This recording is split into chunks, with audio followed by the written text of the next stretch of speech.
মাঘৰ বিহু আহিল মইনা মাঘৰ বিহু আহিল মেজিৰ জুয়ো জ্বলিল মইনা মেজিৰ জুয়ো জ্বলিল।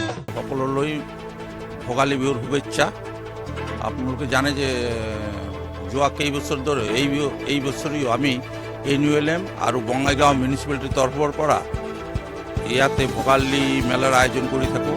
এইটো উদ্দেশ্য আপোনালোকে সকলোৱে গম পায় যে মেইন উদ্দেশ্য ৰাইজে যাতে সুলভ অলপ ফ্ৰেছ পিঠা লাড়ু আদি ইয়াতে পায়। আৰু এটা উদ্দেশ্য হ'ল আমাৰ আজি আপোনালোকে দেখিছে ইয়াতে প্ৰায় 40 ষ্টল 70 সেলফ হেল্প গ্ৰুপ তাতে একমডেট কৰা হৈছে, বহোৱা হৈছে।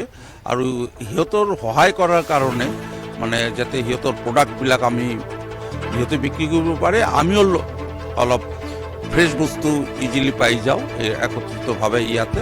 এইটোৰ মেইন উদ্দেশ্য। এইটো আমি বঙাই মিউনিচিপালিটি যোৱা কেইবছৰ পৰা এইটো কৰি আছোঁ। এইটো যথেষ্ট আমি ছাকচেছ হৈছোঁ। ইতিমধ্যে আমাৰ 2টা দিন উকলি গ'ল, আজি আমাৰ তৃতীয় দিন। এই তৃতীয় দিনৰ আমাৰ সাংস্কৃতিক সন্ধিয়া। এই সাংস্কৃতিক সন্ধিয়াত MN ক্ৰিয়েশ্যন এটা সাংস্কৃতিক গোষ্ঠী আৰু তেওঁলোকক আমি নিমন্ত্ৰণ কৰিছোঁ।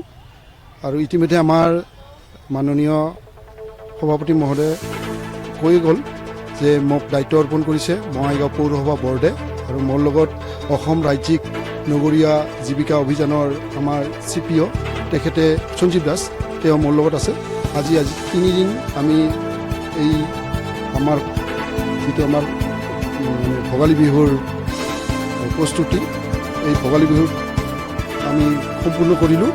আৰু আজি আমাৰ সামৰণি অনুষ্ঠান, আৰু আমাৰ সামৰণি অনুষ্ঠানত অংশগ্ৰহণ কৰিব আমাৰ বিভিন্ন এই অঞ্চলৰ আমাৰ বয়সস্থ ব্যক্তিসকল, সমাজকৰ্মীসকল, আমাৰ স্থানীয় MLA বাইদেউ, ইতিমধ্যে আমাৰ চেয়াৰমেন মহোদয় আৰু আমাৰ কাৰ্যবাহী বিষয়া বাইদেৱে নিমন্ত্ৰণ কৰিছে তেওঁলোকক।